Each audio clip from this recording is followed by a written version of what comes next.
The marine industry is facing a shock it never planned for. Over 2 million boats rejected in less than 2 years. Not because people stopped loving boating, but because the economics stopped loving them back. Interest rates jumped. Insurance skyrocketed. Technology failures piled up. And what was supposed to be the biggest boating boom in a generation is now unraveling one refund at a time. Stay with this, because by the end, you will see why this refund wave is not a glitch, and why some people think it is only the first swell of something bigger. How a single number broke the illusion. Inside dealer meetings and manufacturer conference calls, people danced around the number for as long as they could. They talked about increased cancellations, elevated returns, and higher volatility in demand. Then, someone finally said it clearly: more than 2 million boats. That figure includes center consoles built for offshore runs, pontoons for quiet lakes, wake boats, cruisers, small aluminum fishing rigs, and big fiberglass towers that were supposed to live at marinas for decades. Many were already financed, titled, and delivered. Some never left the yard. At first, every side pointed at someone else. Dealers blamed banks for tightening marine loans. Banks blamed the central bank for raising rates. Manufacturers blamed storms, supply chain chaos, and fickle consumers. Buyers blamed everyone at once. But when you strip away the excuses, the pattern is simple and uncomfortable. The monthly cost of owning a boat changed so fast that buyers realized, sometimes just weeks after taking delivery, that the math no longer worked. When they tried to unwind the dream they had just purchased, they discovered the industry was never built for a mass reversal. For years, buying a boat was not mysterious. You walked into a dealership, climbed on a few models, argued over options, knocked the sticker down a little, and then either wrote a check or signed a loan. Interest rates hovered around 4 to 6%. Terms often stretched 10 to 15 years. Insurance for a typical family boat sat a little above $1,000 a year. Slip fees at a mid-priced marina were annoying but manageable. If you bought a 25-foot center console for $60,000, you expected that in 2 years, assuming you kept it clean and did the basic services, it might still be worth around $50,000. Maybe a little less, maybe a little more. But the direction felt clear, and the slope felt gentle. That predictability made people brave. They stretched. They took on a few $100s more in monthly payments than felt comfortable, because they believed two things: the payment would not change much, and if life did change, they could always sell the boat and not be destroyed financially. It was never perfectly rational, but it worked well enough that millions of boats changed hands without drama. Then the number that quietly supported that whole belief system started to move. When cheap money vanished and the debt surfaced. Between the early years of the decade and the middle of the decade, the cost of borrowing money moved faster than most boat buyers had ever seen. Marine loans that had been quoted around 4% in the year before the health crisis suddenly showed up at 8%. By the time some of the pandemic-era orders reached delivery, buyers with average credit scores were staring at offers in the double digits. Take that same $60,000 boat. At 4% over 15 years, the payment lands in the low 400s per month. It is uncomfortable, but possible if you cut back on a few restaurant meals and delay that new RV or truck upgrade. Push the loan to 12% and the payment jumps into the low 700s. That extra $330 every month adds up to more than $4,000 a year. For many households, that is not a small tweak. It is the line between having a cushion and living on the edge, and the loan was only the first surprise. Insurance companies, looking back at years of storm damage, flooding claims, theft rings targeting outboards, and marinas hammered by storm surges, reset their assumptions. Policies that had cost around $1,200 a year became $3,000 or more, even for boats that never left inland lakes. Marina slip fees climbed as property taxes rose. Fuel costs marched higher. Registration fees edged up in coastal states.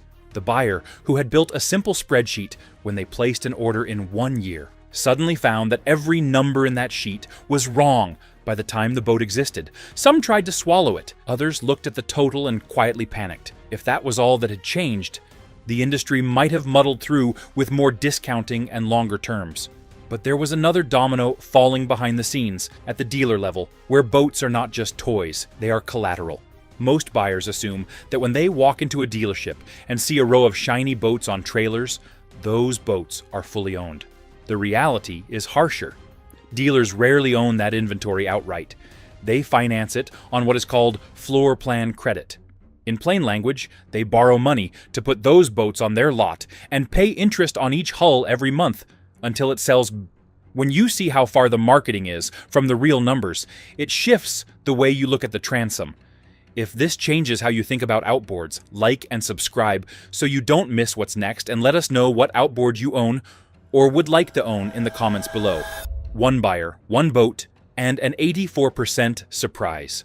Consider a fairly typical story, repeated in different forms in Florida, Texas, the Carolinas, and up into the Great Lakes. A buyer walks into a coastal dealership in early 2023 and falls in love with a 30-foot offshore center console from a well-known production brand. The sticker price is $95,000. He puts down a $10,000 deposit. At the time, the finance manager quotes him a marine loan around 6%. The payment estimate lands a little above $700 a month. He goes home, adds in roughly $150 a month for insurance, another $500 for a slip at the local marina, and some money for fuel and maintenance. It is a stretch, but his household income can handle it. Then the calendar keeps moving. Supply delays, parts shortages, and an overbooked factory push his build slot back again and again. 6 months, 12 months, 16 months. By the time delivery day finally arrives in the middle of 2024, the world looks different. His approved finance rate, once the bank actually runs his updated credit with current tables, comes back not at 6%, but at 11%. That pushes the loan payment above $1,100 per month. Insurance quotes that had lived around $1,800 a year now come back at more than $4,000. The marina has raised slip fees from $500 a month to $750. When he rebuilds the spreadsheet, his expected monthly cost goes from around $1,250 to something closer to $2,300, an increase of roughly 84% over what he believed he was signing up for when he placed the deposit. He tries to walk away. The dealer reminds him that backing out means forfeiting the $10,000 he has already paid and potentially facing legal action for breach of contract. Under pressure and not wanting a fight, he signs. 3 weeks later, the boat is back at the dealership gate. This time, he arrives not as a proud new owner, but with a file folder, an attorney, and a demand for a refund based on the argument that the financing environment had changed so dramatically that the spirit of the deal no longer matched the paper. The specifics of how that case ends matter less than the fact that stories like this multiplied across every major coastal market. Each one was devastating for the buyer. Each one also left the dealer with another unit back on the floor plan tab, aging under a rising interest clock. And the longer those boats sat, the more desperate the discounts became. Discounts at the auction yard and the buyers who still said no. To get out from under aging inventory, dealers turned to wholesale auctions and fire sale pricing with a level of urgency they had never faced before. Boats that were supposed to sell near full, suggested retail price during the pandemic, boom center consoles, pontoons, cruisers, even high-end wake boats were suddenly being pushed out the door at 15 to 25% below that level, sometimes even deeper, just to free up floor plan credit lines that were bleeding. Interest every day they sat unsold. For dealers, it was survival. For buyers, at least on paper, it looked like the buying window of a generation. Cash buyers, retirees, and anyone with very strong credit started circling the auction blocks. A boat that felt impossible in 2021, a $75,000 offshore hull, or a family pontoon with every option, was suddenly priced like a used trade-in. The listings spread fast through forums, social media, and marina gossip. And for a brief moment, it felt like a quiet feeding frenzy might start. But then the real numbers crept into the conversation. Insurance premiums that had doubled or tripled. Loan rates in the double digits. Marina slip fees climbing 15 to 25%. Fuel prices still high. Every buyer who paused long enough to add those numbers together began to understand why the discounts existed in the first place. The bargain boats were cheap because the cost of keeping them afloat was not. And for the buyers who did take the leap, Some discovered a different surprise waiting aboard, one not tied to interest rates or insurance tables. It sat glowing in the middle of their dashboards, freezing at odd moments, throwing sensor alerts, or refusing to sync with engines and chart plotters. The very technology that manufacturers used to justify higher prices and impress crowds at boat shows had quietly become another reason people were turning around and bringing their new toys back. When the screens started fighting back. Boat shows in the early part of the decade looked more like consumer electronics expos than marine events. Massive integrated touchscreens, digital throttle and shift, networked global positioning system chart plotters, engine monitoring systems that talked to satellites. Salespeople would stand in a spotless cockpit, tap a gleaming multi-function display, and walk buyers through how everything from fuel burn to stereo playlists could be controlled from one glass panel. It looked futuristic, clean, and simple. Out on the water, on real weekends with real families, it was not always that simple. Screens froze. Bluetooth modules refused to pair. Global positioning system maps failed to update. Integrated engine monitors threw false alarms, dropping engines into guardian modes or flashing codes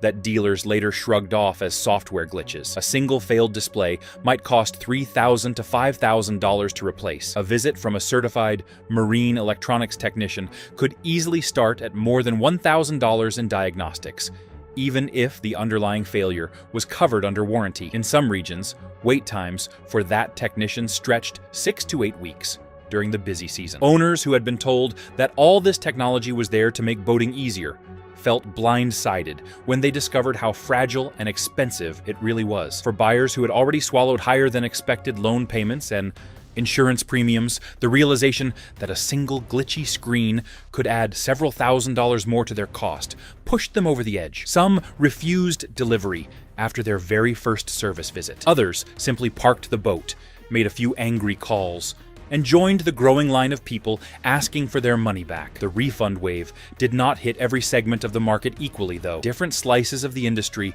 bled for different reasons. How different buyers hit the wall in different ways. At the entry level, brands known for affordable aluminum fishing rigs and basic family runabouts saw the highest outright cancellations. These were buyers trying to get into a new boat under $50,000. Their budgets were tight.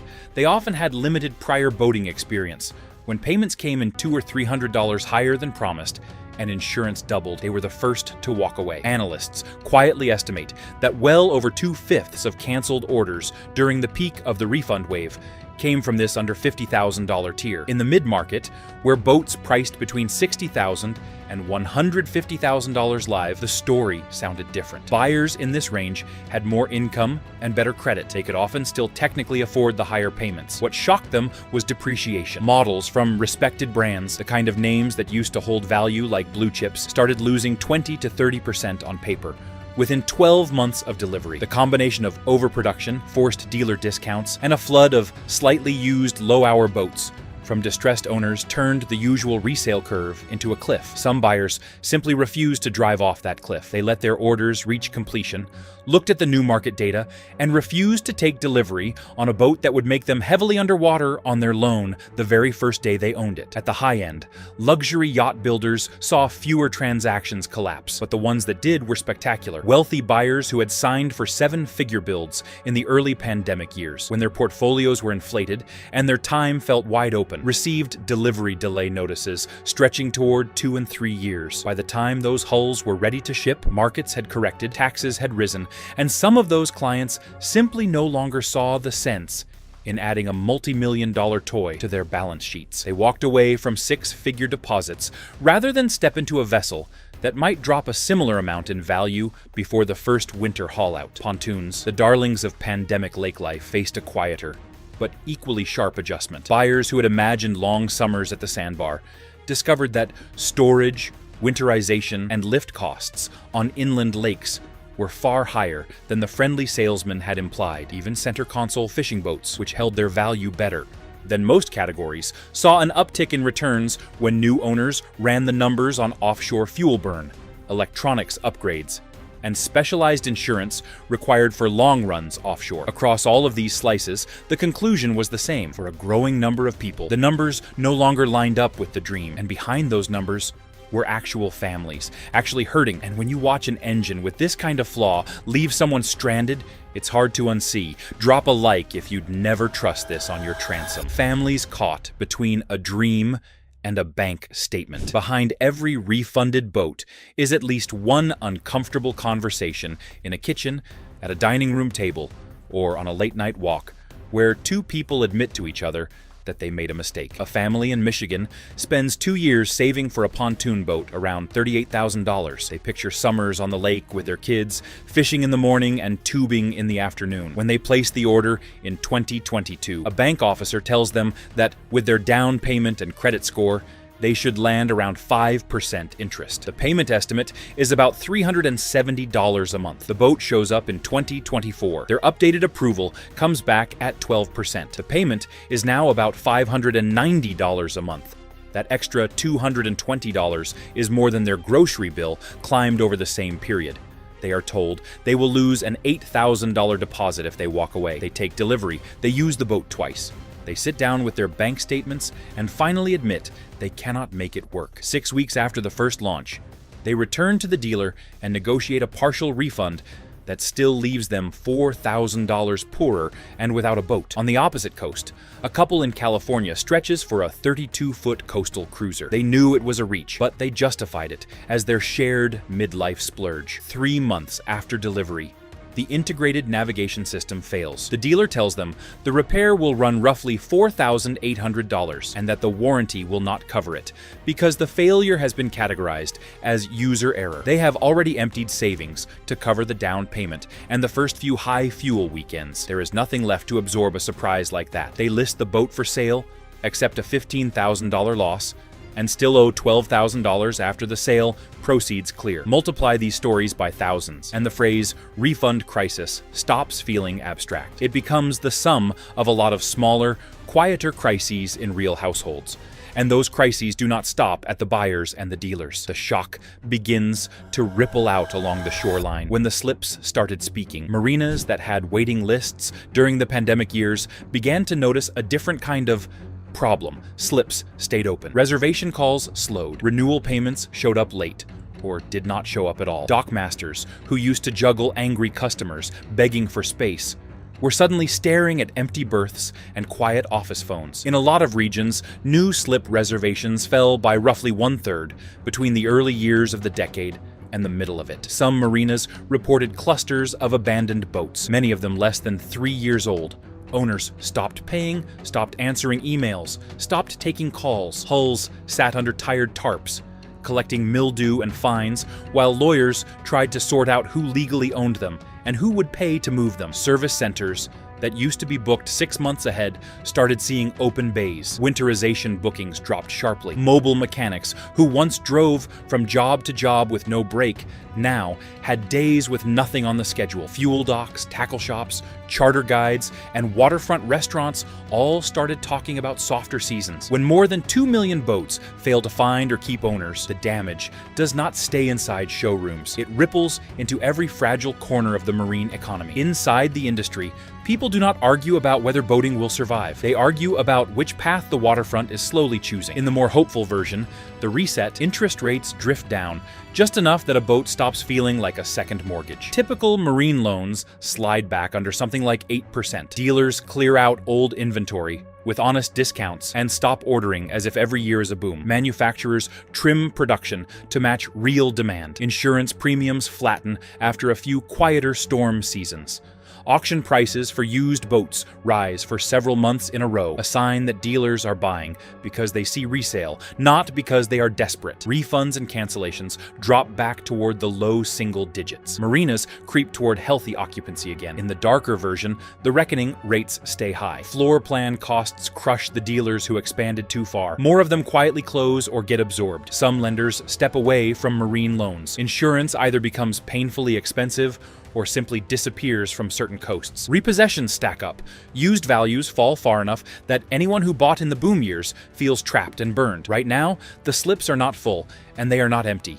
They are somewhere in between, And that in between is where the future of this whole business is being decided. If you walk a quiet marina at sunrise now, you see both futures at once. There are boats that will head out happily today, full of families who did the math and made it work. There are others sitting under faded covers, tagged for repossession, or stuck in legal limbo after a refund dispute. Each hull represents a promise that is either held or broken. More than 2 million of those promises have already snapped. Whether this becomes a lesson the industry learns from, or just the first fracture in something larger, depends on choices being made far away from the docks. If you want to keep seeing how those choices play out on the water, you know what to do next.